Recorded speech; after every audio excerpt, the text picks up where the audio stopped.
Sejam todos muito bem-vindos ao nosso podcast Entre Direitos, o podcast da FDCI. Hoje o tema é responsabilidade tributária do sócio e do administrador.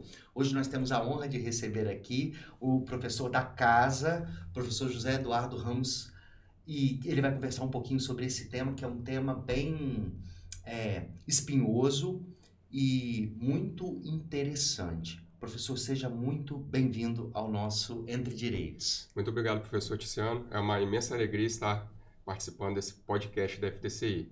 Maravilha. Esse podcast, ele é uma produção aqui da FDCI, né? Do nosso estúdio aí, Estúdio Lex Media, professor. Eu quero começar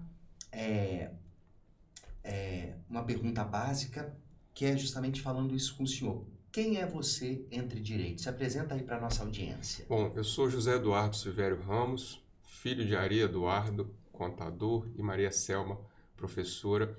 Sou formado pela FDCI, me formei aqui em 1999, não nessa estrutura maravilhosa nova, mas na estrutura no prédio antigo. E quando eu me formei em 1999, eu já tinha em mente que eu queria ser advogado, né? Quando eu entrei na faculdade de Direito, eu não sabia ainda nem o que era Direito. Eu fiz Direito por sugestão do meu pai, que era contador. Eu pensei em fazer contabilidade, meu pai sugeriu fazer Direito, eu acabei fazendo Direito. E aí, em contato com um cliente do meu pai que teve um auto de infração, eu decidi fazer tributário. Então, eu comecei na advocacia em 2000, eu formei em 99, passei logo no exame de ordem, comecei a advogar em 2000, já querendo me especializar em Direito Tributário. Na sequência da faculdade, eu já fiz uma especialização em Direito Tributário, só que no começo da minha advocacia, tributário eu via muito pouco. Eu fazia de tudo, eu fiz criminal, fiz trabalhista, fiz civil, né? E no decorrer dos anos eu fui me especializando e filtrando e passando a fazer só tributário. No começo eu fazia de tudo. Maravilha.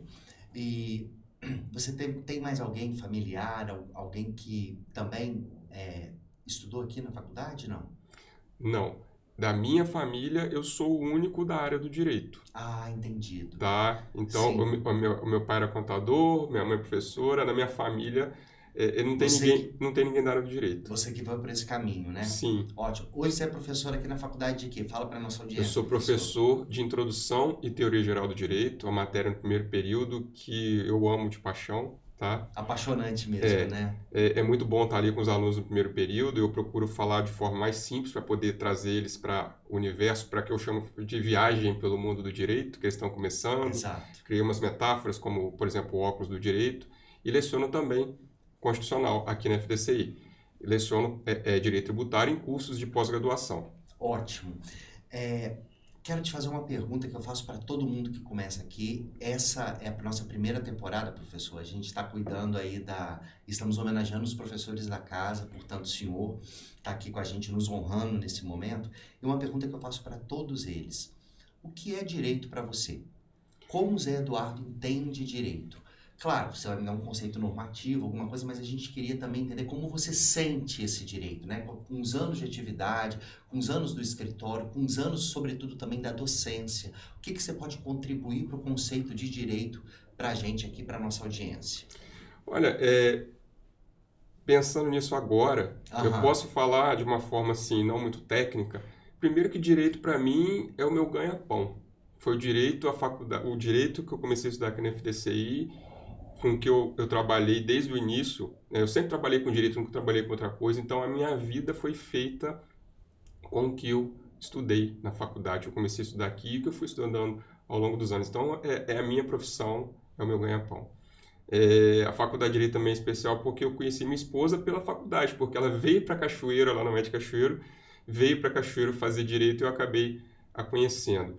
E o direito, de uma forma simples, ele está aí, até usando os conceitos básicos ali de introdução, o direito ele está em todo dia, em todos os lugares da sociedade, intervindo na vida das pessoas, tá?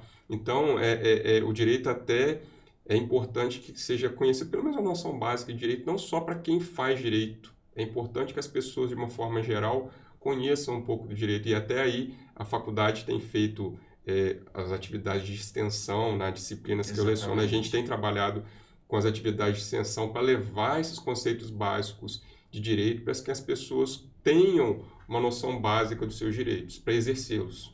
Ótimo. Bom, então vamos voltar agora vamos falar um pouquinho do recorte do tema específico, que é a responsabilidade tributária do sócio administrador, né?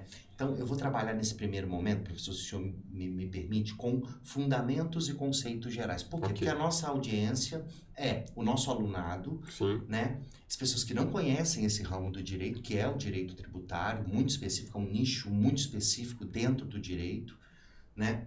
E também não só essa audiência, mas a todos aqueles que querem entender. Então, nosso objetivo aqui é tentar trazer esses temas de uma forma acessível para o nosso pessoal. Então, para começar, o que é exatamente essa ideia de responsabilidade tributária do sócio, e aí eu pressuponho que seja o sócio de uma empresa ou mesmo do administrador dessa empresa, né? Em que situação isso se aplica? O que o senhor pode contribuir com a gente para esses primeiros conceitos? Vamos lá. Vamos voltar um pouquinho, falar sobre responsabilidade tributária de uma forma geral. Sim. Né? O Código Tributário, ele prevê que a relação jurídica entre o fisco tem o crédito para cobrar o imposto, né? E nós vamos ter no polo passivo o sujeito passivo, que pode ser o contribuinte, que é aquele que realiza o fato gerador do imposto, ou o responsável, que, embora ele não realize o fato gerador do tributo, a lei atribui a ele a responsabilidade pelo pagamento do imposto. Por exemplo, a pessoa que é proprietária do imóvel. A pessoa que é proprietária do imóvel, ela é o contribuinte do IPTU, que é o imposto devido ao município. Mas a lei do município pode estabelecer a responsabilidade, por exemplo, ao sucessor. Então, se esse imóvel é vendido e o contribuinte não pagou, o adquirente do imóvel ele é responsável por sucessão para poder pagar aquele débito de imposto, tá? Professor, aí nesse sentido, só para minha audiência entender, então quem está ouvindo é contribuinte, pode ser contribuinte e pode ser responsável, é isso? Sim, sim. Quem está ouvindo pode ser contribuinte e pode ser responsável. O contribuinte é aquele que realiza o fato do tributo. Por exemplo, auferir renda. A pessoa que aufere renda, eu como professor, o senhor como professor, quando a faculdade paga o nosso salário, tem a retenção do imposto de renda. Quem está auferindo renda é o professor.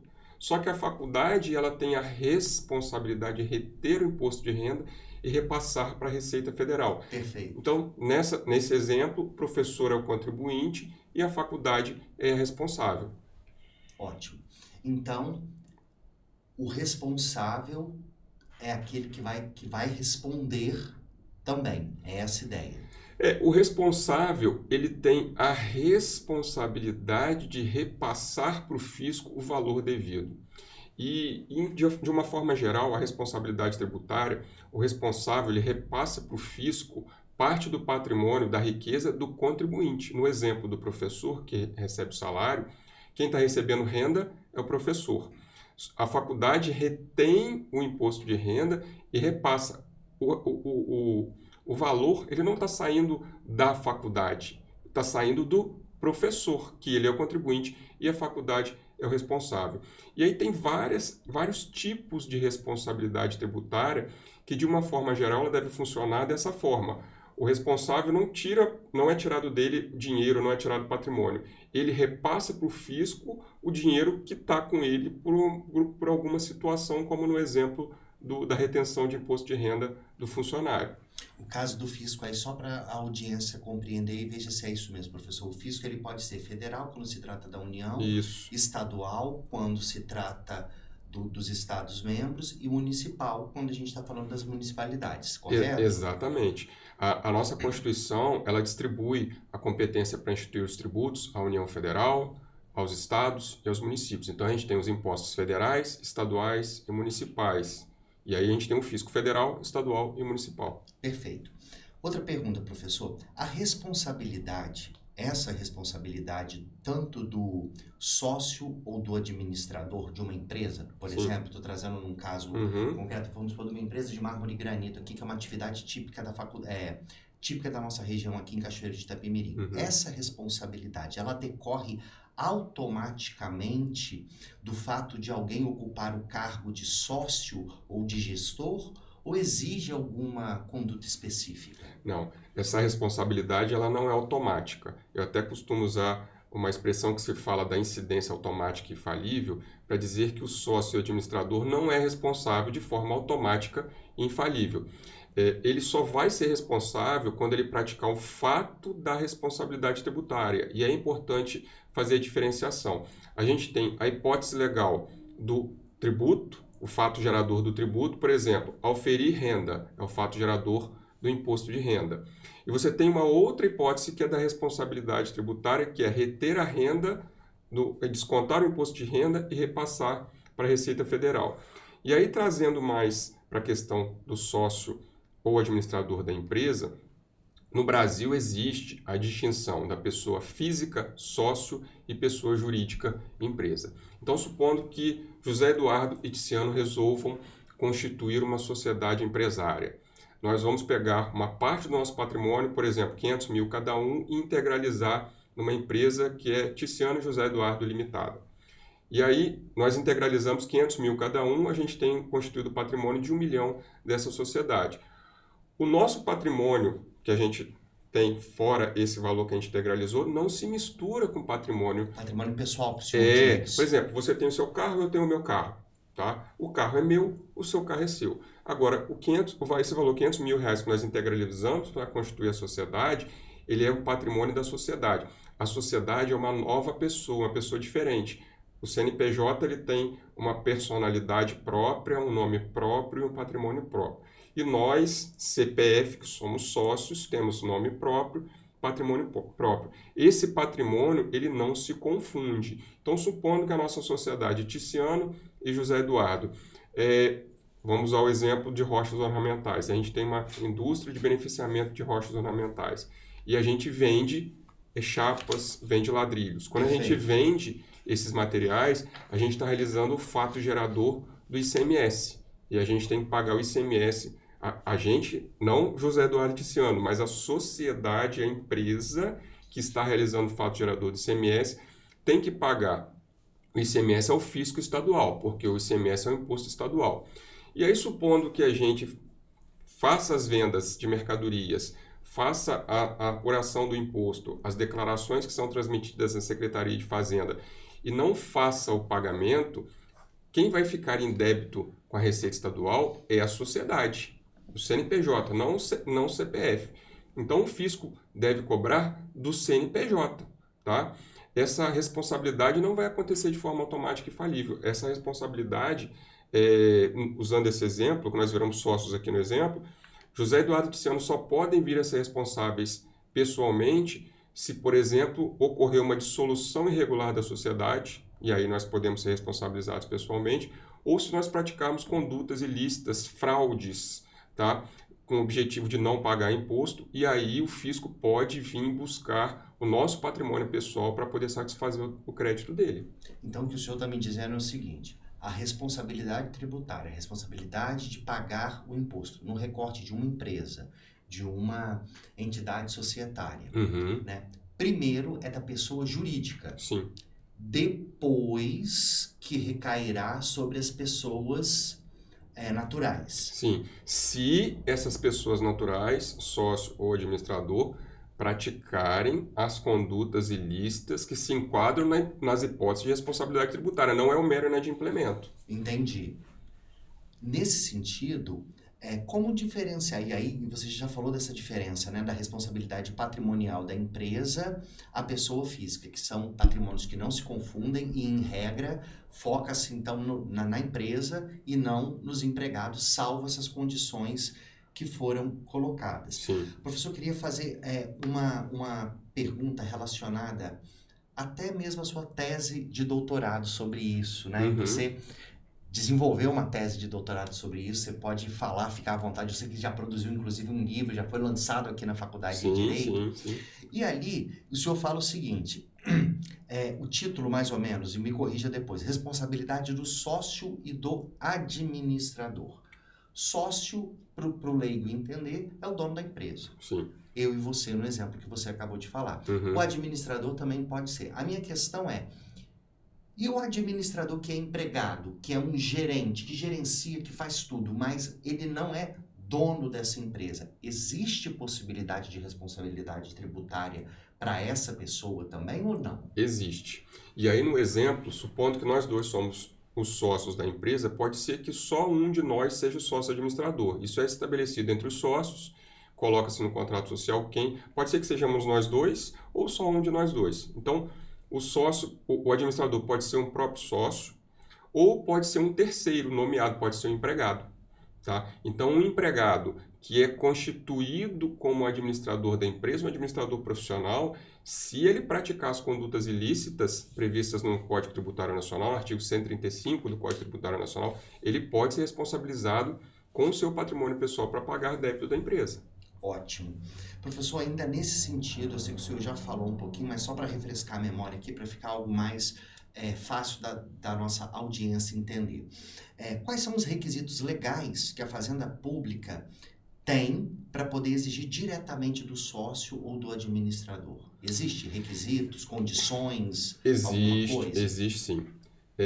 E aí eu vou abordar um ponto que eu inovei, porque quando a gente defende uma tese de doutorado, a gente tem que apresentar algo inédito. Tá? Ineditismo que a gente chama no meio acadêmico, não é isso? Exatamente. E aí, um ponto de ineditismo foi no sentido de que sempre o fisco, para poder cobrar do sócio ou do administrador, ele tem que fazer o lançamento tributário, o auto de infração, contra também o sócio administrador. Tá? Porque como que funcionava antes? Tá? Isso já vem mudando no decorrer dos últimos anos. O Estado do Espírito Santo, vou dar um exemplo do Estado do Espírito Santo. A gente vendeu mercadoria, gerou lá o débito de ICMS, a empresa não pagou. A empresa Ticiano José Eduardo vendeu mercadoria, gerou débito de ICMS e não pagou. E aí o fisco lançava aquilo, inscrevia em dívida ativa, e aí na hora de inscrever em dívida ativa, o sistema da Secretaria de Fazenda, ele puxava o meu CPF, que era administrador, e o seu CPF como administrador. E a certidão de dívida ativa já saía com nós dois como corresponsáveis. E aí lá no processo de execução fiscal, quando eles entravam com a execução fiscal, se não achasse bem o nome da empresa, eles automaticamente pediam, o Estado pedia a penhora de patrimônio dos sócios administradores. Só que, na realidade, esse procedimento, ele não observa o devido processo legal, não observa as normas gerais do Código Tributário Nacional. O Código Tributário Nacional estabelece que o lançamento, que é o ato administrativo que constitui o crédito, tem que identificar a ocorrência do fato gerador, identificar o sujeito passivo, e aí o sujeito passivo pode ser contribuinte ou responsável, e aí o contribuinte, no exemplo, é a empresa que vendeu a mercadoria, tá? E a responsabilidade tributária do sócio administrador vai acontecer se nós praticarmos condutas ilícitas que se enquadram no artigo 134 ou 135 do CTN. E aí, se o fisco verificar e demonstrar que nós praticamos essa conduta ilícita, ele tem que lavrar um auto de infração contra a empresa e contra o sócio, demonstrando que realizou o fato da responsabilidade tributária para, de forma legítima, atribuir a responsabilidade tributária ao sócio, dar oportunidade de defesa, porque aí a gente tem que ir lá, no momento oportuno, exercer a defesa e dizer, olha, não pratiquei conduta ilícita. Então, esse seria o procedimento. Então, na prática, antes, a autuação, o lançamento contra o sócio não acontecia. Depois ele era incluído na CDA, certidão de dívida ativa, e na execução fiscal ele tinha que fazer a sua defesa via ação de embargos e execução fiscal. Sobre essa mudança, como era e como é hoje, qual é o juízo que o senhor tem disso? Bom, não, aperfeiçoou, não aperfeiçoou, é bom, é ruim? O que você pensa a respeito disso? Essa mudança, ela é boa porque ela está observando o Estado Democrático de Direito, o devido processo legal. Porque o Estado do Espírito Santo, há pouco tempo, tem poucos anos, tá? Deve ter uns 2, 3 anos, alterou o regulamento do ICMS e previu o procedimento de imputação da responsabilidade. E aí o Estado do Espírito Santo tem, nos autos de infração, quando verifica que há caso de responsabilidade do sócio ou do administrador, faz a imputação, além do imposto à empresa, da responsabilidade tributária ao sócio ou administrador. E o Estado do Espírito Santo já tem usado isso. Antes ele não fazia. O governo federal, o fisco federal, já existia uma legislação anterior de se fazer o PAR, Procedimento de Apuração de Responsabilidade. Tá? Então, há alguns anos, o fisco federal já vem fazendo isso, mas antes ninguém fazia. Quando eu comecei a advogar, eu trabalho com essa questão, eu comecei a advogar em 2000, então desde o início da minha advocacia eu via lá, tinha execução fiscal contra a empresa X, e aí o Estado, na execução fiscal, não localizava bens da empresa X. Automaticamente o Estado vinha assim para o seu procurador, requer o redirecionamento da execução fiscal contra o sócio CPF 1 e CPF 2, sem nenhuma fundamentação, e o juiz vinha, defiro, sem nenhuma fundamentação, e aí a execução fiscal era direcionada de forma arbitrária contra o sócio, e ele tinha que, numa inversão de ônus da prova, provar que ele não é responsável. O que é inversão do ônus da prova para a nossa audiência, professor? Então, a pessoa física, que era o sócio administrador, teria que provar isso. Mas o que significa isso, essa inversão do ônus da prova ali no processo? O que se explica para a nossa audiência? Vamos lá. Especificamente no processo, lá no processo civil, e aí o processo de execução fiscal regido também pelo processo civil, embora tenha regras específicas, mas ele é regido pelo processo civil. O ônus a parte que alega um fato, ela tem que provar. Tá? Então, se o Estado alega que o sócio ele é responsável tributário, o Estado tem que provar no processo que o sócio praticou o fato da responsabilidade tributária. Não como acontecia antes. O Estado simplesmente falava que o sócio era responsável, que ele praticou um fato ilícito, e aí jogava para o sócio a responsabilidade, dizia, não, eu não pratiquei esse fato. Então, invertia-se essa questão do ônus da prova. E a sua pergunta, professor, ela é muito boa, porque quando a gente fala de inversão do ônus da prova, a gente está falando lá na sede do processo no judiciário. Só que quando eu falo na sede administrativa, do processo administrativo de constituição do crédito tributário, que vai resultar no lançamento, lá não é ônus da prova, é dever, porque o fisco, ele dever tem... de quem? Dever do fisco. O fisco ele tem o dever de provar que o contribuinte praticou o fato gerador para poder fazer o lançamento contra o contribuinte e tem o dever de provar que o sócio ou administrador praticou o fato da responsabilidade tributária para atribuir-lhe a responsabilidade tributária. Perfeito, muito bom. Agora, voltado mais uma vez para o nosso público que tem empresários. E a gente sabe que existe uma série de sociedades empresárias. Sim. A minha pergunta é, há diferenças práticas entre a responsabilização em sociedades de economia mista, sociedades empresárias limitadas, até mesmo os famosos MEIs, pequenas empresas familiares? Ou seja, porque a gente sabe que existe, né, professor, uma gradação de empresas. Sim. Existe aquele microempreendedor individual, hoje a gente fala muito do empreendedorismo que nasce nesse sentido. Uhum. Nós temos as empresas limitadas, temos as sociedades anônimas, temos grandes empresas. Uhum. E como é que é essa prática, essa imputação dessa responsabilidade? É a mesma? Tem critérios diferentes? Como é que é isso? Não é exatamente igual em qualquer tipo de sociedade. De uma forma geral, as sociedades no direito brasileiro, elas fazem a distinção da personalidade jurídica, da pessoa dos sócios e da pessoa jurídica. Então, de uma forma geral, há essa distinção do nome, do patrimônio e por aí vai. Por exemplo, a sociedade limitada, que é mais utilizada, é bem característica, a responsabilidade limitada. No exemplo que eu criei aqui, nós dois, cada um separou R$500 mil e integralizou no capital de uma empresa que nós constituímos em sociedade. Então, aquele ali é o capital inicial da empresa. O nosso patrimônio pessoal que a gente não incluiu na empresa, ele está separado, é nosso, não é da empresa. Já o MEI, o microempreendedor individual, que são pequenos empreendedores, não tem essa distinção. Tá? Ele até tem um número de CNPJ para fins fiscais, mas se ele tiver um débito, o fisco pode cobrar dele de bem que está no CPF. Diretamente no CPF dele. Pode. Se no CNPJ não tiver patrimônio, o fisco pode ir. Então, o MEI é uma situação simplificada para pequenos empreendedores, mas ela não separa o patrimônio do empreendedor, né, da sua atividade empresarial com o seu patrimônio pessoal. Nesse sentido, seria mais perigoso, vamos dizer assim. Sim. Né? No caso do MEI, se ele quiser resguardar o patrimônio o patrimônio dele privado, que nada tem a ver. O ideal será, claro, fazer uma análise técnica e tudo mais, mas sabendo que, enquanto MEI, é muito mais fácil você atribuir aos dois a responsabilidade. Sim. Só que o que acontece? Não quer dizer que o MEI vai dever e automaticamente vai gerar responsabilidade. Sim. Porque para gerar responsabilidade pessoal daquele CPF que está vinculado ao MEI, ele tem que praticar uma conduta ilícita. E a responsabilidade tributária ela não se aplica ao empreendedor que teve um insucesso empresarial, que, por exemplo, vendeu mercadorias e não recebeu, teve inadimplência e quebrou. Tá? É importante separar o devedor, tá?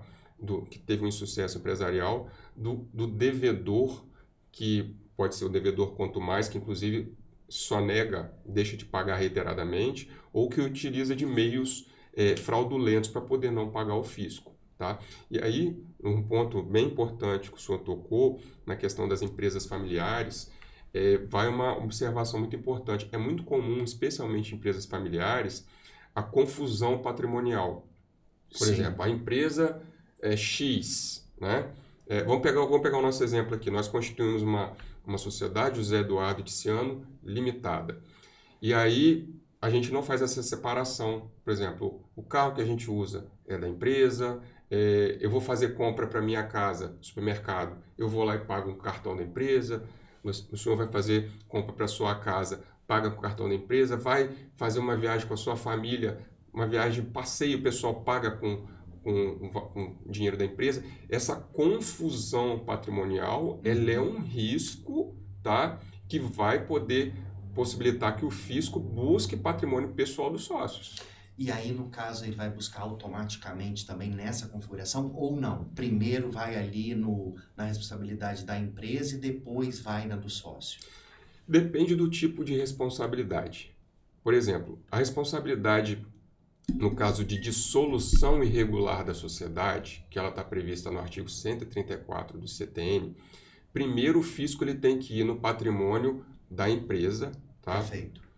E aí, não tendo patrimônio da empresa, ele pode ir atrás do patrimônio dos sócios. No caso da responsabilidade do 135, que é uma outra hipótese legal, que ela contempla condutas mais graves, condutas fraudulentas, condutas dolosas, pode ir diretamente no patrimônio do sócio, desde que o fisco sempre demonstre que ocorreu o fato da responsabilidade com a respectiva norma de responsabilidade, prove e vá atrás do patrimônio. Professor, quero te falar uma coisa. Eu quero dissolver a minha... Aliás, quero dissolver não, eu quero sair da empresa que a gente acabou de fazer hoje, tá bom? Tá bom. Acabou. E aí? Eu tenho responsabilidade se eu sair da empresa e a empresa continua existindo? Como é que fica isso? Explica um pouco isso pra gente, porque me parece que tem alguma coisa relacionada a tempo, aspecto temporal, tem alguma coisa relacionada a registro propriamente dito, né? De saída ou não saída. Explica isso um pouquinho pra gente. Muito boa pergunta, professor. Vamos lá. Nós montamos uma sociedade há 5 anos e agora em 2025 o senhor resolveu sair da sociedade, que não quer mais exercer atividade empresarial, quer só ser professor ou fazer seja lá qual for suas opções pessoais. E aí você me comunica. Eu posso comprar sua parte da sociedade, né?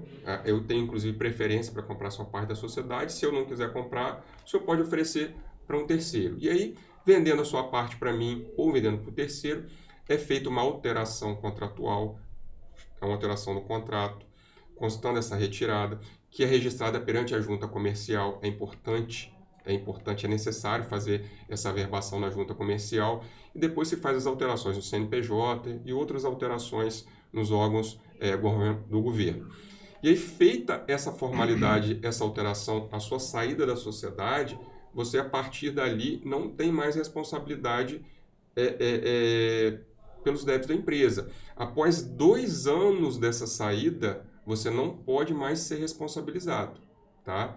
E aí, para também se atribuir, vamos pensar, o senhor saiu da sociedade agora em 2025, e aí eu continuo sozinho na sociedade, supondo que eu agora estou sozinho na sociedade, porque existe a possibilidade de uma sociedade de uma pessoa só, né? Nosso direito já contempla essa situação. E aí, daqui para frente, você saiu da sociedade e não tinha débito. Sim. Daqui para frente, eu começo a dever, tá? O senhor não tem mais responsabilidade nenhuma sobre isso. Agora, supondo que o débito tenha ocorrido na época em que o senhor era sócio administrador, aí sim o senhor pode ser responsabilizado, se for um caso de responsabilidade pessoal do sócio. Entendi. Ainda com relação a isso, às vezes a gente ouve falar disso, que você pega um empregado que possui atribuições de gerência, chama ele para compor a sociedade, dando uma cota mínima. No nosso exemplo aqui foi meio a meio, né? Meio milhão para cada um. Mas você vai integralizar ali de 1 milhão, o cara integraliza 10 mil reais no capital da empresa e é responsável por 2% da empresa. Existe responsabilidade nesse caso também? Não existe? O que o senhor pensa a respeito disso? Olha, a princípio existe a responsabilidade sim, só que nesse exemplo que o empregado foi utilizado, vamos usar na expressão aí como laranja. Exato. Né? Ele pode demonstrar que na realidade ele era empregado. Entendi. Aí ele vai ter que provar. Ele vai ter que provar, olha, na realidade eu era empregado, eu era subordinado, eu aceitei cumpri horário, eu aceitei essa situação para poder manter o meu emprego, mas eu de fato, eu não era sócio, eu não tinha poder de mando, eu não decidia nada na empresa. E aí esse caso é um caso de fraude, em que esse empregado ele pode fazer a sua defesa e se eximir da responsabilidade.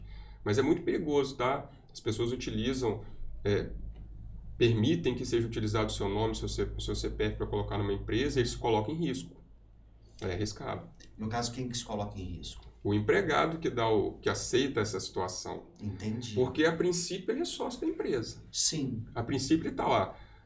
Fulano, vou usar o nome dos meus filhos, que eu costumo usar de exemplo. Ó.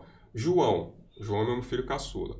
João é empregado da empresa e, com a saída do Ticiano da sociedade, sim, eu peguei e coloquei o João, que era um empregado da empresa, como sócio, para poder ter 2 sócios na empresa. E o João, tá bom, vai continuar recebendo. Vou te dar um aumento de salário, João. E aí o João continua trabalhando na empresa como empregado, sem poder de gerência, sem poder de mando. Ele continua como empregado. E aí, só que ele formalmente, ele está ali perante o contrato social, ele está na junta comercial, você consulta o CNPJ da empresa, na Receita Federal está lá, quadro de sócios e administradores, o nome do João está lá. E aí, a princípio, a Receita Federal, o Fisco Federal ou o Fisco Estadual podem ir atrás dele para poder responsabilizá-lo como sócio, se ocorrer a responsabilidade do sócio. E aí, a princípio, ele é sócio. Então, nessa situação, ele está correndo risco, porque ele que vai ter que provar que, de fato, ele não era sócio, porque, a princípio, ele é responsável. Perfeito. Quero falar um pouquinho da tese de doutorado do senhor ainda, retornar a esse ponto. Na sua tese, o senhor propõe uma leitura da responsabilidade tributária que parte da distinção entre norma jurídica, fato jurídico e prova. Como essa perspectiva muda ou deveria mudar a prova como interpretamos a responsabilidade do sócio e do administrador, professor? Então, essa pergunta é bem interessante. E técnica, né? E técnica. Eu pesquisei bastante a jurisprudência durante o meu trabalho, a minha pesquisa, especialmente a jurisprudência do STJ. E na própria jurisprudência do STJ há uma confusão quando se trata de responsabilidade. Porque nós temos o artigo 134 que fala da responsabilidade no caso de dissolução irregular da sociedade de pessoas. Nós temos o artigo 135 que fala de responsabilidade pessoal do sócio ou administrador no caso de prática de condutas ilícitas. E tem lá um outro artigo 124 que fala da questão da responsabilidade solidária. E aí são normas diferentes. Então, da mesma forma lá, falando na sua área, que é o direito penal, exato, a gente tem lá o princípio da tipicidade. Exato. Né? Então, para se atribuir a responsabilidade a um sócio com fundamento na hipótese do 134, ele tem que ter praticado o fato típico do 134. Para se atribuir a responsabilidade do sócio administrador do 135, ele tem que ter praticado o fato típico do 135. E eu já vi muitos casos de confusão, isso analisando em casos que eu atuei como advogado Sim. e em casos de pesquisa e de jurisprudência, que há uma confusão, né? Eu até brinco, eu costumo levar para a sala de aula, professor.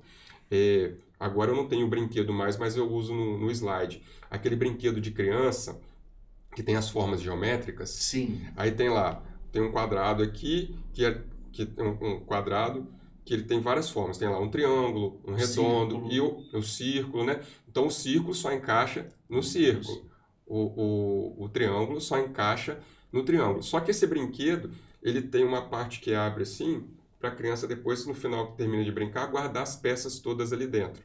Tá? Eu costumo brincar que o físico faz assim, ele abre aquela parte ali e joga as peças ali dentro, ou seja, de qualquer forma imputar a responsabilidade sem fazer adequada subsunção, eu vou falar uma palavra difícil aqui, né? Exatamente. Da hipótese ao fato, mas ou seja, sem verificar, falando de uma forma mais simples, sem verificar se o sujeito praticou a hipótese o fato do 134 encaixar no 134 ou se ele praticou o fato do 135 para encaixar no 135. Não, ele simplesmente fala assim, o sócio ou o administrador é responsável e quero que ele pague imposto. Tá? E isso, a questão da prova, né, voltando como acontecia antes, não era feito no momento da apuração do crédito tributário, e se fazer o lançamento, o auto de infração, a prova de que ocorreu o fato da responsabilidade tributária. Entendi. O fisco simplesmente dizia que ele era responsável sem fazer a prova da responsabilidade. Você acha que essa visão mais técnica que o senhor fala, que você sustenta e critica, ela encontra resistência, então, na prática fiscal, na prática judicial ou não? Ela já vem mudando. Tanto que, pegando um exemplo do Estado do Espírito Santo, recente, há uns 2, 3 anos, já estabeleceu a obrigatoriedade do procedimento de imputação de responsabilidade tributária contra os responsáveis, né? Porque a responsabilidade não é só de sócio ou administrador. O Código Tributário traz várias responsabilidades, por exemplo, os tabeliões, por exemplo, podem ser responsáveis tributários também, tá? Nas hipóteses lá do Código Tributário. Sim. E aí, a legislação do Estado do Espírito Santo já regrou isso no seu regulamento do ICMS, adequando ao que está no Código Tributário Nacional. Então, a partir de pouco tempo para cá, o Estado do Espírito Santo tem observado isso. O Fisco Federal também tem observado isso nos últimos tempos. Eu tive uma oportunidade há algum tempo, salvo engano foi ano passado, de bater um papo com juízes, desembargadores, juízes federais, na Escola da Magistratura Federal, fui convidado para falar sobre a responsabilidade tributária. Sim. E aí, quando eu toquei nesses pontos, alguns juízes que estavam lá participando da aula, eles falaram, não, mas os casos que eu tenho visto aqui, todos são em que o fisco federal faz a devida apuração, tem a prova da responsabilidade. Eu falei, então, agora está sendo feito de forma correta, mas antes não era feito assim. Então já houve, já há uma mudança nesse sentido. Então, o senhor verifica então essa mudança no custo das execuções fiscais, por exemplo? Sim, sim. Perfeitamente. E a jurisprudência do STJ, as jurisprudências mais recentes do STJ, elas têm reafirmado essa situação, a necessidade do fisco provar que o responsável praticou o fato da responsabilidade tributária para poder atribuir a ele a responsabilidade e cobrar do seu patrimônio pessoal. Ia perguntar justamente isso. Qual o papel da prova, agora na parte processual, qual o papel da prova nesse tipo de responsabilização? A presunção de má-fé, ou então a presunção de fraude, é um risco real quando se trata de cobrar diretamente da pessoa física? Então, no direito brasileiro, a gente tem que começar a interpretar o direito dos textos do direito positivo. Óbvio. Né? E aí eu até brinco com os alunos, eu criei a metáfora do óculos do direito, a gente tem que colocar os óculos do direito e verificar o que diz o Código Tributário Nacional, já que a gente está falando de direito tributário, o Código Tributário Nacional sobre responsabilidade tributária, para poder atribuir ao sócio ou administrador. Professor, desculpa te interromper, depois a gente volta. Mas o que é esse tal do óculos do direito? Conta pra gente aí o que você criou aí pra gente.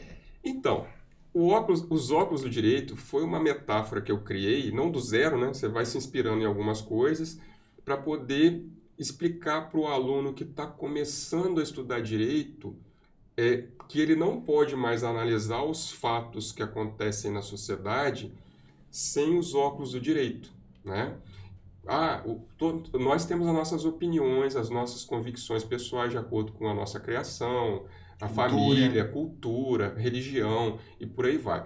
Só que quando a gente vem para estudar direito, os textos do direito positivo, as leis, a gente tem que passar a analisar os fatos sociais para fazer uma análise jurídica colocando os óculos do direito. Tá? E eu faço muito em sala de aula separação de religião e de direito, para poder eles entenderem de que devem necessariamente, a partir de agora, vocês como juristas, como cientistas do direito, toda vez que vocês forem analisar um fato social, fazer uma análise jurídica, vocês têm que colocar os óculos do direito, olhar o que diz o texto do direito positivo, para, partindo do texto do direito positivo, interpretar juridicamente aquela situação. A gente não pode simplesmente olhar para um fato sem os óculos do direito. Perfeito. E esses óculos do direito, eles estão nas redes sociais? Não? Então, sim, conta para mim. Sim, estão. Inclusive, eu criei uma caricatura. Eu fiz uma caricatura, pedi um artista para fazer uma caricatura com os óculos do direito. Aí tem uma versão minha de terno e gravata, com os óculos do direito, e uma caricatura minha com uma camisa sem o traje, né, do direito, e sem os óculos. E, inclusive, recentemente, eu criei um perfil no Instagram que eu tenho utilizado aqui na faculdade, que o perfil chama Óculos do Direito, que eu tenho utilizado para poder postar os trabalhos dos alunos nas atividades de extensão, e lá nesse perfil Óculos do Direito tem os trabalhos feitos pelas turmas da FDCI, nas matérias que eu leciono, que estão lá, que quem quiser conferir, a turma está postando trabalho, que o prazo é hoje, tem muita coisa bacana lá. O prazo é hoje, né, professor? O prazo é hoje. Vejam bem, voltando então nessa questão, professor, o papel da prova nesse tipo de responsabilização. Fala um pouquinho disso pra gente. Então, A presunção da má-fé, da fraude, é um risco real quando se trata de cobrar diretamente da pessoa física ou não? É um risco, sim, e a jurisprudência, esse ponto precisa de ser revisto pela jurisprudência e já vem sendo revisto pela jurisprudência. Porque houve no sentido positivo ou negativo? No sentido positivo. Por quê? A lei tributária, ela diz que a certidão de dívida ativa, ela tem presunção de certeza e liquidez, tá? E aí, o que o fisco faz? O fisco faz um lançamento tributário, faz um auto de infração contra a empresa porque ela vendeu mercadoria e não recolheu ICMS. E aí, ela pega esse auto de infração, depois que ele está devidamente constituído, inscreve em dívida ativa. E aí ele inscreve em dívida ativa, na hora que ele inscreve em dívida ativa, ele inclui lá o CPF do sócio como responsável. E aí ele emite a certidão. E aí, o que então é essa certidão? É isso que eu queria te perguntar, professor, para a nossa audiência poder entender. A CDA, né? Certidão de dívida ativa. Vamos lá. Supondo que isso aqui é um auto de infração. Esse aqui é o meu livro, tá? Fazendo propaganda. Supondo que isso aqui é um auto de infração em que o fisco estadual vai lavrar um auto de infração.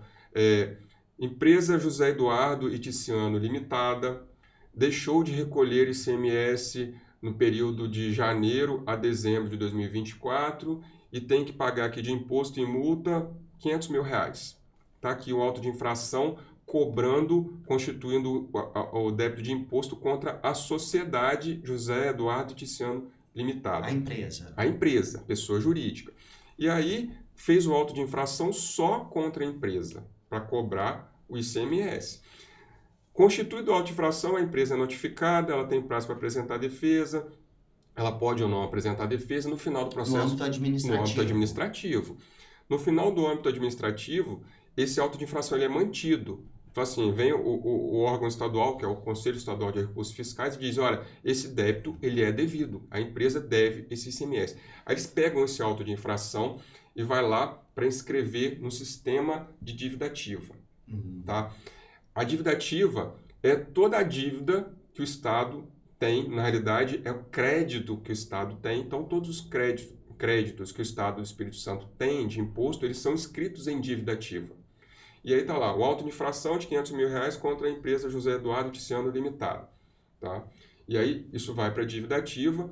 esse valor de R$ 500.000 e é expedida uma certidão de dívida ativa. Essa certidão ela é um espelho desse crédito que foi inscrito no sistema. Então, isso é a certidão, eu posso dizer que é a materialização, é a corporificação desse auto de infração que deu errado para o contribuinte, que deu ruim para o contribuinte. Isso aí. Seria mais Isso ou aí. menos A isso. certidão de dívida ativa é o título executivo que o próprio Estado constitui e vai utilizar para embasar a cobrança na execução fiscal. Porque o processo judicial. processo Então, judicial. A base do processo judicial é o que a gente chama de um título executivo. Nesse caso, seria um título executivo extrajudicial constituído pelo Estado, no nosso caso, o Estado do Espírito Santo. Isso aí. E aí, então, começa isso. Exatamente. E aí a gente tem a CDA, Certidão de Dívida Ativa.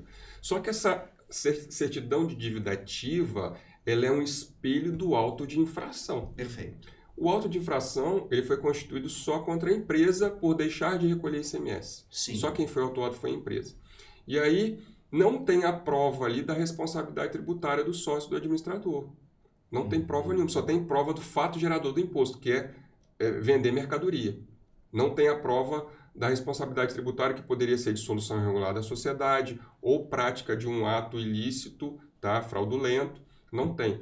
E aí, como a lei de execução fiscal, ela diz o seguinte, que a certidão de dívida ativa, ela goza de certeza, presunção e liquidez. Com base nessa presunção que é relativa da CDA, os tribunais começaram a interpretar o seguinte, olha, se o nome do sócio está na CDA, a CDA tem presunção de certeza, liquidez e exigibilidade, então cabe ao sócio provar que ele não praticou o fato da responsabilidade tributária. Só que essa é uma interpretação indevida dessa presunção, porque o crédito tributário para ser constituído ele tem que observar o devido processo legal. A gente tem ali uma presunção de certeza e liquidez do débito de ICMS. Isso tem, porque teve um auto de infração que apurou o débito de ICMS. Agora, em nenhum momento foi apurada a responsabilidade tributária do sócio administrador. Essa responsabilidade ela deve ser apurada na esfera administrativa. E aí tem um outro ponto de ineditismo na minha tese, de que eu defendo, não só eu, né, eu tenho outros autores que têm esse entendimento, de que não pode ocorrer o redirecionamento da execução fiscal contra o sócio administrador sem que exista um prévio processo administrativo, um procedimento administrativo de apuração da responsabilidade. Porque quem tem competência para constituir o crédito tributário é a autoridade administrativa, o fiscal, o auditor. Sim. E aí, depois que o auditor constitui o crédito pelo auto de infração, escreve de dívida ativa, a certidão de dívida ativa é utilizada por outra autoridade, que é a Procuradoria do Estado. Os procuradores do Estado, a Procuradoria do Estado, ela tem competência para cobrar o crédito constituído. Só que o crédito foi constituído contra quem? Contra a pessoa jurídica. Isso que eu ia te falar agora, contra a empresa. Não foi constituído contra os sócios. Exatamente. Se não tem um ato administrativo constituindo o crédito contra o sócio, não pode a Procuradoria pedir o redirecionamento da execução fiscal contra o sócio administrador, simplesmente porque o CPF dele está ali. Na realidade, aqui no Estado do Espírito Santo, quando eu estava pesquisando a tese, eu aprofundei nisso, eu até conversei com alguns auditores, mas como é que funciona isso? Na realidade, o sistema ele puxa automaticamente. Então, você tem lá, no cadastro da Secretaria de Fazenda, está lá o CNPJ. Esse CNPJ tem 2, 3, quantos sócios administradores for. Quando escreve em dívida ativa, o sistema puxa. E aí, expede a CDA com o CPF do sócio administrador, mas sem nenhuma prova da responsabilidade tributária. E aí, com base na lei de execução fiscal, que fala que a CDA tem presunção de certeza e liquidez, os tribunais, de forma equivocada, firmaram um entendimento de que, se o nome do sócio está na CDA, ele que tem que provar que não praticou o fato da responsabilidade tributária. É um ônus que está sendo atribuído ao sócio nesse caso. Exato. Então, só para o nosso público entender. Então, a CDA, a certidão de dívida ativa, vem o CNPJ da empresa, e você acabou de falar que também puxa pelo sistema o CPF daqueles sócios. E aí, então, por um caminho, vamos dizer assim, mais curto, eles entendem que tá todo mundo no mesmo bolo. Exatamente. Seria mais ou menos isso. Isso aí. E a sua ideia é que não, que tem que se fazer uma prova de que os sócios realmente praticaram essa conduta para então ser atribuída essa responsabilidade. Exatamente, é isso aí. Entendi. Só que para o fisco ele é mais cômodo, né? Por óbvio. Porque... É menos trabalho também, me parece, ou não? Sim, é mais simples, é mais cômodo. E assim, quando se fala, e normalmente, e nem sempre a responsabilidade tributária ela vai ser solidária. Ela pode ser solidária, ela pode ser subsidiária. Sim. Só que para o credor, a responsabilidade solidária ela é mais interessante, porque ele vai cobrar da empresa e dos sócios, quem tiver patrimônio ele recebe. Fala para eles então, professor, essa diferença clássica que nós temos no ramo do direito entre responsabilidade subsidiária e responsabilidade solidária para o nosso público entender de uma forma mais simples. Vamos lá. A responsabilidade solidária, todo mundo deve ao mesmo tempo. Todo mundo é solidariamente responsável. Eu e você somos solidariamente responsáveis. Então, nós devemos a integralidade do débito. Do débito. Isso aí. No exemplo, a sociedade José Eduardo e Ticiano Limitada, que é uma pessoa, o seu patrimônio, Ticiano com seu CPF outra pessoa, José Eduardo e outra pessoa. Se o caso é de responsabilidade solidária, o fisco, na hora de cobrar, ele pode direcionar a execução fiscal contra a sociedade, contra o Ticiano e contra o José Eduardo.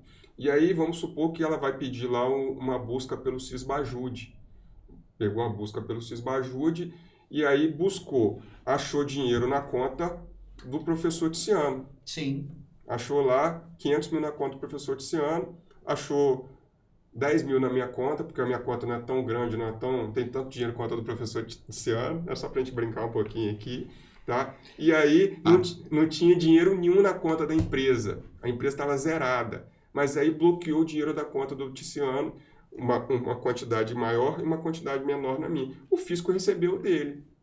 Então, a responsabilidade solidária para o credor é muito mais interessante. Então, o fisco, de uma forma geral, ele fala que a responsabilidade é solidária. E a subsidiária seria o quê? A subsidiária, vamos pegar o exemplo aqui ainda da nossa fictícia sociedade. A responsabilidade, no caso de dissolução irregular da sociedade, ela é subsidiária, isso já conforme entendimento do STJ. Então, se ela é subsidiária, primeiro o fisco tem que vir aqui na sociedade, verificar se ela tem patrimônio para poder satisfazer o crédito. Se ela não tiver patrimônio ou se o patrimônio for insuficiente, depois que ela pode ir no seu patrimônio como sócio e no meu patrimônio como sócio. Ela não pode diretamente buscar o patrimônio de todo mundo. E é muito comum, vamos pensar, que a gente montou essa sociedade e mesmo que a gente tenha encerrado, feito a dissolução irregular da sociedade, vamos pensar que no decorrer dos anos a gente constituiu algum patrimônio. A gente tinha, por exemplo, um imóvel onde estava essa sociedade. Existe um patrimônio que o fisco pode buscar. Então, ele tem que buscar aquele patrimônio para poder satisfazer o seu crédito. Se aquele patrimônio não for suficiente, aí sim ela pode ir no seu e no meu patrimônio. Ela não pode ir direto buscar de todo mundo. Entendi. Uma outra questão que é técnica. Para eles invadirem o patrimônio pessoal, né? Eles declaram, então, no processo, o Poder Judiciário vai declarar a quebra, a teoria da desconsideração da personalidade jurídica para invadir o patrimônio ou não se tem essa ideia, professor? Como é que é isso? Então, a desconsideração da personalidade jurídica, ela está prevista lá no Código Civil. Sim. Tá? Só que, no caso da responsabilidade tributária, o fisco não precisa de usar a desconsideração do Código Civil, porque a própria responsabilidade tributária prevista no CTN, ela já dá esse poder para o fisco para poder buscar. Seria como se fosse um privilégio, vamos dizer assim, né? Que a própria lei dá. É, isso aí. Só que aí, essa responsabilidade só vai, volto a dizer, só vai acontecer nos casos em que os sócios praticaram conduta de responsabilidade tributária. Sim. Bom, outra pergunta que a audiência quer saber. Qual o número do seu CPF, professor? O número do meu CPF? Eu posso passar o número do meu escritório. Pode falar do seu escritório também. Quero saber o seguinte, professor. O senhor acredita que há um mau uso, ou um uso estratégico, até político, da responsabilização como forma de pressão nas execuções fiscais? Isso fere algum tipo de garantia fundamental, alguma coisa nesse sentido? O que você pensa a respeito disso? Com certeza. E assim, A responsabilidade tributária ela é utilizada de forma abusiva, tá? Porque é mais prático buscar a responsabilidade, buscar o patrimônio da empresa e dos sócios do que ficar individualizando quem é responsável, tá? Então, ela é utilizada de forma abusiva. Eu já tive a oportunidade de ler e de conversar com um professor, que agora me fugiu o nome, depois se eu lembrar eu falo, um professor, que é professor da PUC de São Paulo, ele é juiz federal, agora inclusive ele é desembargador, ele tem um livro sobre responsabilidade, e no livro dele ele estava até falando, como juiz que atua na vara de execução fiscal, que a maior parte dos casos em que o fisco pede a responsabilidade tributária não é caso de responsabilidade tributária. Então há sim um abuso, tá? De utilizar isso, e isso causa uma dificuldade para o sócio, para o administrador, de ter que se defender de uma conduta que ele não praticou. Perfeito. Para o contribuinte ou advogado que atua no contencioso tributário, eu quero que o senhor os cuidados indispensáveis para a galera que está entrando, que quer militar nessa área aí. Sobretudo com relação a esse recorte que a gente está fazendo no pedido de responsabilização do sócio. O que o senhor indica, o que o senhor orienta, as suas considerações? A dica para os advogados? Isso. Tá, eu vou dar uma dica para os empresários e para os advogados. Ótimo, tanto para o contribuinte quanto para os advogados. Empresário, se você tem empresa com débito, procure regularizar os seus débitos, procure um especialista em tributário, porque muitas vezes esses débitos podem estar prescritos ou podem ser cobranças indevidas, por exemplo, de impostos que a lei já foi declarada inconstitucional. Tem situação de transação tributária em que é possível fazer o pagamento com reduções consideráveis de multa e juros. Então, tem várias formas. E também, se for o caso realmente de falar assim, olha, não tem como continuar essa empresa, eu preciso de encerrar. Tem que se encerrar a empresa de forma correta, porque se for feito o encerramento, a dissolução regular da sociedade, não vai acontecer a responsabilidade do sócio. Tá? A responsabilidade do sócio no caso de dissolução ocorre nos casos de dissolução irregular da sociedade. Então, essas são dicas para os empresários. Ótimo. E aí, a dica para quem está começando a atuar. Primeiro, na advocacia. Primeiro, uma dica que até no nosso bate-papo anterior eu fiquei de falar, quando eu comecei a advogar, eu fazia de tudo. Sim. Eu fazia de tudo, fazia trabalhista, fazia civil, fazia família, fazia penal, inclusive fazer uma homenagem aqui, aproveitando que eu lembrei, eu comecei a fazer estágio quando eu estava terminando a faculdade com o meu professor de penal, o professor Duval Albert, que faleceu há poucos dias, ele aposentou também. Né? Ele aposentou como procurador de justiça, montou um escritório em Cachoeira, em Vitória, e me convidou para trabalhar no escritório dele. Então fica aqui a minha homenagem ao meu querido professor, que foi meu tutor lá, meu professor na advocacia, e a doutora Tereza, viúva dele, com quem eu trabalhei também. Então eu fazia de tudo. A dica que eu dou para os alunos, eu falo isso desde o primeiro período, e eu falo com os advogados quando estou conversando, se especialize, tá? Porque a advocacia está saturada? Está saturada se você for fazer a mesma coisa que todo mundo faz. Se você for um bom profissional, um profissional especializado, você vai encontrar o seu nicho, você vai encontrar a sua clientela e você vai se sobressair. Então, se especialize, tá? Faça cursos. Hoje a facilidade de fazer curso é muito maior, né? Muito. Eu, quando terminei a faculdade, o curso era só presencial. Eu ia para Vitória todo sábado, depois que eu terminei a faculdade. Inclusive, fiz após junto com o Sapavini, professor tributário aqui. A gente fez após junto com outros colegas de Cachoeira. A gente ia todo sábado para Vitória durante 2 anos fazer após tributário. 2 anos de curso. Sofrido, né? Presencial. Então, se especialize. E aí, quem optou por especializar em tributário, quando pegar um processo de execução fiscal, já que eu estou falando especificamente da responsabilidade tributária, você vai pegar a certidão de dívida ativa e vai olhar a certidão de dívida ativa. E lá vai ter a forma de constituição do crédito tributário, porque o lançamento ele pode ser de várias formas. E tem o chamado lançamento por homologação, em que o contribuinte, a empresa envia informações para a Receita Federal, para a Receita Estadual, e com base nessas informações que é apurado o crédito. Se está escrito lá na CDA que o crédito foi constituído por homologação, por declaração do contribuinte, com as informações do contribuinte, é certo que não foi apurada a responsabilidade tributária. Porque para se apurar a responsabilidade tributária, tem que ter tido um procedimento administrativo, um auto de infração. Então, se você olha lá, crédito constituído por declaração do contribuinte e está cobrando do sócio ou do administrador, é certo que não foi apurada a responsabilidade tributária e o advogado já pode fazer a defesa do sócio ou administrador alegando que não foi apurada a responsabilidade tributária e pedindo a extinção quanto sócio quanto administrador. Nesse caso, então, o senhor está me dizendo que houve um auto de infração. Não houve um auto de Não infração. houve um auto de infração. Entendi. Então, o auto de infração, que é um instrumento que se tem para apurar a responsabilidade também do sócio? Sim, no auto de infração. E você pode ter um único auto de infração que apure, professor, tanto a responsabilidade da sociedade empresária quanto dos sócios, ou são coisas distintas? Pode ter um auto apurando os dois fatos, o fato tributário e o fato da responsabilidade tributária, ou você pode ter autos de infração distintos. O que é mais comum? A prática é que haja um auto só para a empresa? Como é que é isso? O que o senhor percebe? No estado do Espírito Santo, a prática de auto de infração contra o sócio para apurar a responsabilidade ela é recente. Tá? Entendi. Ela é recente. Então, mas ela pode ser em um ou dois atos. Eu vou explicar um pouquinho melhor, já pegando a sua excelente pergunta, como que funciona. No caso, a empresa ela vende mercadorias.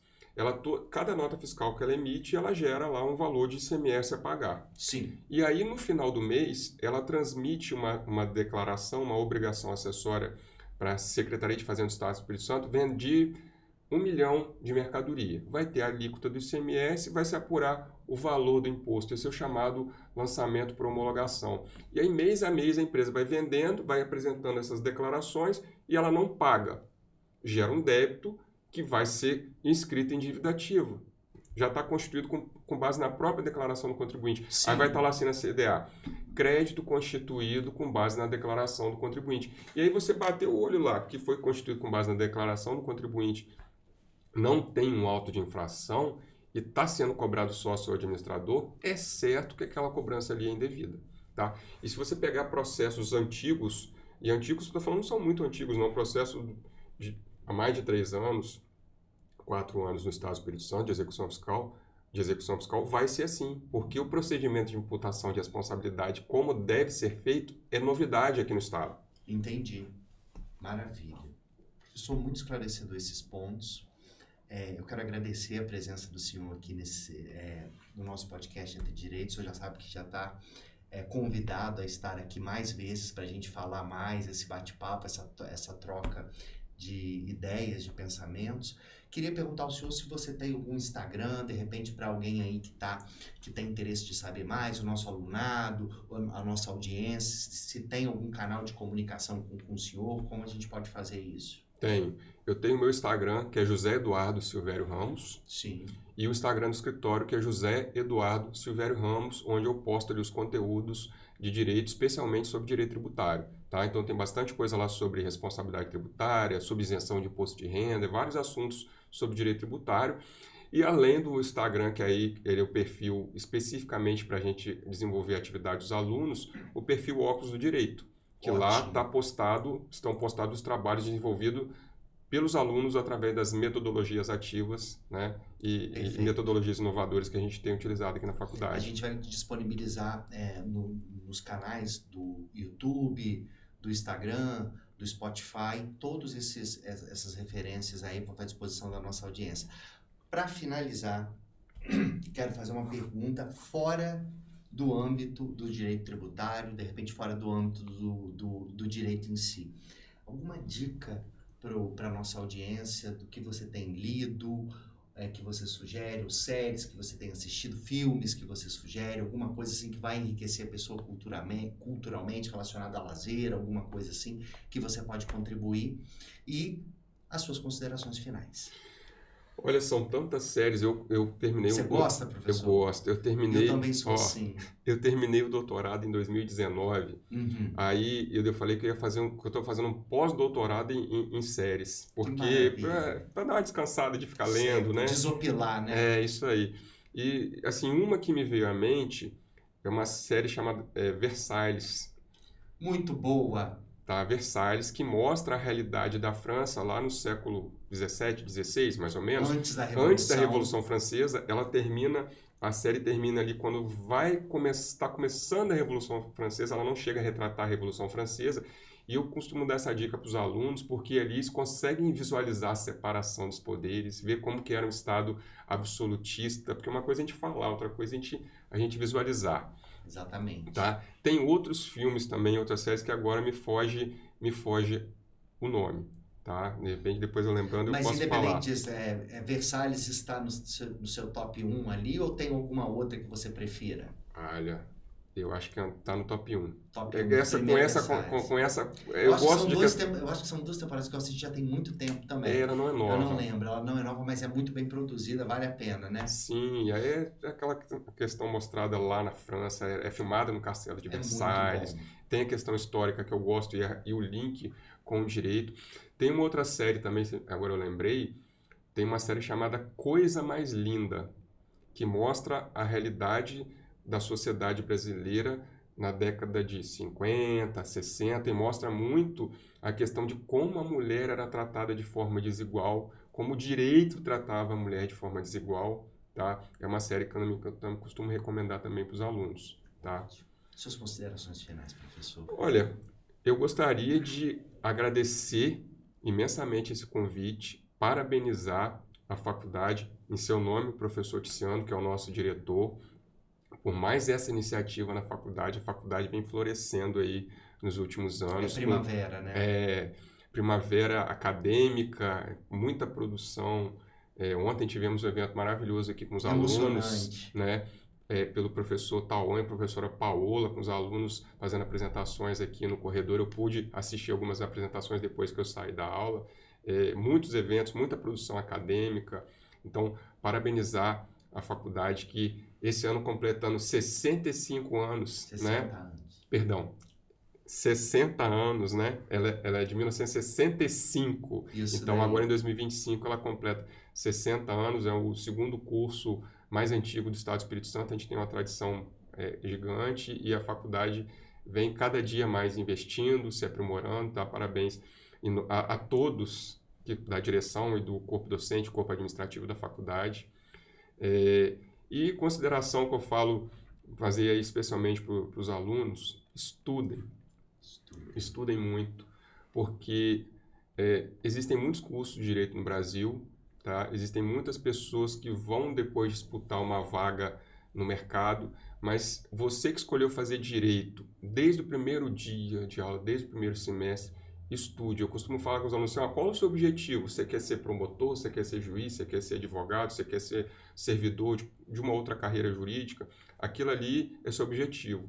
Então, cada dia de aula que você assiste, cada livro que você lê, cada página que você lê, é um degrauzinho que você vai subindo para chegar naquele seu objetivo. Então, se o aluno, desde o início, está subindo os seus degraus, ele vai chegar mais rápido. Porque tem gente que acha que vai começar a estudar depois da faculdade. E aí ele perdeu tempo. Perdeu tempo e depois ele vai perder para a concorrência. São 5 anos, né, que ele pode se preparar para ser todas as potências que ele quiser. Vamos aproveitar aqui e otimizar depois. Sim, e o curso de Direito oferece muitas oportunidades. Exatamente. E elas estão aí para quê? Elas não são restritas ao campo jurídico, né? Elas também extrapolam o campo jurídico. Aqui a gente costuma dizer isso, que a tradição de juristas do direito é inegável, mas você tem políticos, você tem empresários. Sim. O direito, eu costumo dizer, professor, que ele tira as pessoas da vulnerabilidade. O curso de direito, eu costumo dizer que ele é um fim em si mesmo. A educação jurídica, ela é um fim em si mesmo, porque se você não for usar para a sua profissão, você vai usar para se tirar você da vulnerabilidade, você Sim. poder compreender essas questões. Né? Independente disso, ele te constrói um ser humano mais autônomo, emancipado. Não é verdade? Com certeza. Muito obrigado pela presença mais uma vez. Eu que agradeço. E em breve teremos você aqui de volta. Vai ser um prazer. Maravilha. Obrigado.